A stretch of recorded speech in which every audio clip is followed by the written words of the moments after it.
finally dawned upon me. Folks, this constitutional crisis in higher education is something that really began at the beginning of the 1990s when we began to develop campus speech codes on our universities all across the United States of America. And it just occurred to me, if the problem began in about 1990, then the students who were in my class, in my intro class, most of whom were 19 years old, they were born in the year 1990. And they really have no idea what it is like to live in a country where there are no speech codes and people very clearly understand that you don't have a constitutional right to feel comfortable. In my generation, we were raised to believe that we have a First Amendment that is incompatible with the concept of comfort. What the First Amendment to the United States Constitution says, essentially, is that each and every single one of us, in a free and vigorous and open marketplace of ideas, will be offended with regularity. And my work is to make absolutely certain that each and every single one of you will get as offended as often as possible, because that means in exchange you have a right to speak your mind. Okay, so I hope all of you understand it's sort of against the backdrop of this complaint that I sort of set the stage for you and sort of tell you something about what I do. And I'm from the state of North Carolina. In case you guys didn't pick up on the accent, there's this tie that I'm wearing right now. It's light blue, which is basically representative of the North Carolina Tar Heels. And someone out there is shaking his head. I can tell we got a big fan. I want you to know I'm offended right now. We should have a speech code just for you. But the fact of the matter is this. In the state of North Carolina, you know, we are perceived to be this southern state that's very conservative. The fact of the matter is, we do have a 16 campus and an extremely liberal, or I should say extremely left-wing university system. And I honestly, you know, I believe in God. I hope I can say that here in the chapel. And I believe it is just by divine purpose that I have been landed in the state of North Carolina to work amongst some of the most insane left-wing lunatics in the United States of America. And I start saying that, you go, God, you work with these people, but trust me, the conclusion is unavoidable. And I want to prove it to you by talking about some of the cases actually in the state of North Carolina that I've worked in. Back in the year in the year 2004, I was hired, I was given a contract to write my first book, a book called Welcome to the Ivory Tower of Babel. I still think that's kind of funny. It still cracks me up. A little biblical reference there to Genesis 11.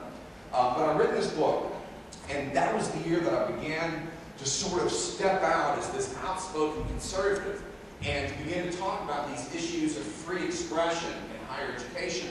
And I stepped out, and first I started doing these speeches, and the University of North Carolina, Greensboro, gave me a call. It was back in February of 2004. And they said, Dr. Adams, we want you to come out to UNCG because we're just having some serious First Amendment problems. And we think it'd be awesome. We know you've got this book coming out. It'd be great if you'd come to our campus. And I told them, I said, sure. Y'all just have me out and make sure I get a hotel room. I got someplace to stay. And call the Office of Student Life and see if you can get an honorarium. And whatever you guys can get, that'll be fine. Okay, Jamie's like, that wasn't the deal we struck tonight. But at any rate, I was just like, whatever. Okay, just give me a little money. Give me a hotel room. Because it snowed like 7 inches the night before in North Carolina. And that's really unusual. And so I drive all the way up here to give this speech. And I show up, and I'm always showing up early at these speeches. It's like 6 o'clock. I'm not supposed to speak until 7 o'clock. And I'm sitting out in the hall in the student center. I'm just sitting there waiting on the speech. I sit down, and all of a sudden, Travis Billingsley, the president of the College Republicans, he comes walking out. And he sees me sitting there, and he says, man, we're just having an executive meeting. What are you doing? You're an hour early. I said, I'm always early. He said, good. I need to talk to you. He said, we've got a little bit of a problem. And I said, well, what's the problem, Travis? He said, well, we went and we spoke to the Office of Student Life, and we asked for some money to get you a hotel room. And they said that they refused to pay for a hotel room for you. And I said, well, why? And they said, well, you're just too controversial of a speaker. They wouldn't fork over the money. And I sat there just thinking to myself, well, you know, okay, I guess I'm driving back tonight. And what did I say, 7 feet of snow or something like that? The story gets better with every telling. But I sat there and I said, oh, okay, I'll just drive back tonight. No big deal. At least you got me a little honorarium. And Travis looked at me and says, Doc, I've got some more bad news for you. The university refuses to fork over a single penny for your speech. I said, is it just because I'm controversial? And they said, well, no, that's not the only reason. They said that they can't give money to us because we're a political group. I said, what did you just say? I said, do you pay mandatory student activities fees? And he said, oh yeah. So they're taking money from you, but they won't give it back. I said, Travis, it's 2004. Are you aware that in the year 2000, the United States Supreme Court in Southworth versus Wisconsin, they handed down a ruling that said if you have a mandatory student activities fee and they collect it from everyone, they have to redistribute the money on a viewpoint neutral basis, and they can't carve out specific designations such as political group or religious group. And he said, I didn't know that. And I said, that's why I'm here. And I just sat there for a minute. I said, okay, I'll be in there at 7 o'clock. So I'm unbelievably bored. So I pick up a copy of the campus newspaper. Is the campus newspaper here tonight? By the way, is there a reporter here in the house? Okay. See, now that confirms just that they're not going to show up at this event, are they? But the campus newspaper at the University of North Carolina, Greensboro, which is called the Carolinian, is certainly one of the most left-wing newspapers in the state. There's no doubt about it. And I sat there reading it because I was unbelievably bored. And I take a look at the front page of the paper, and it says, speech by porn star was poorly attended. And I don't know if you're like me, but you look at certain, you look at the headline and make a decision as to whether or not you're going to read the whole article. And I looked at it and I said, porn star, this is absolutely worth reading. I take a look at this thing and it says, it's the editor-in-chief of the whole newspaper who looks at it and says, this is the most unbelievable thing in the world. We had Tristan Taormino, who's this porn star, here at UNCG last night. I want y'all to know how funny I feel standing in the chapel just saying porn star, but I've got to tell the whole story. Okay, the funny thing is, it goes on to talk about how the campus had a porn star there the night before.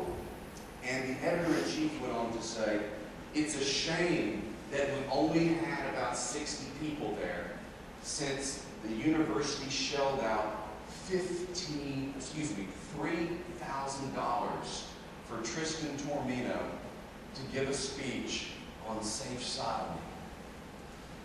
Now, I'm sitting there and I know you're already thinking what I'm thinking right now. I'm looking at it and I'm wanting to know what is the breakdown, what are the offices who funded this speech? And it said $1,500 was funded by the Student Wellness Center. And I just thought to myself, you can't be serious. The Student Wellness Center is funding a speech on safe sodomy. And I'm just going through this in my head right now. Safe sodomy, jumbo shrimp, oxymoron. I'm just thinking about it. It's not possible. But then it gets even worse. It goes on to say that the University Office of Student Life pitched in the other $1,500. And it's at that point that I realized we have trouble. Because the university's made a determination that it is more offensive to be a Republican than it is to be a porn star at this point. And I'm reading the thing and I thought, immediately I can see that we have a problem with the speech code on the campus. So I'm taking a look at it, I read it, I go walking into the room, and the students who were there, only about 24 of them are there for the meeting, and it was one of the most productive meetings we've ever had in our life. But we walked in there, or they'd ever had, it was one of the best events, because we got a lot done. I walked in there, and the students said, well, before you get started, you need to hold on for just a second, because typically they'll come in, we'll reserve a room, and they'll take us, and then they'll throw us out of the room and put us in a small room. They've done it 3 weeks in a row.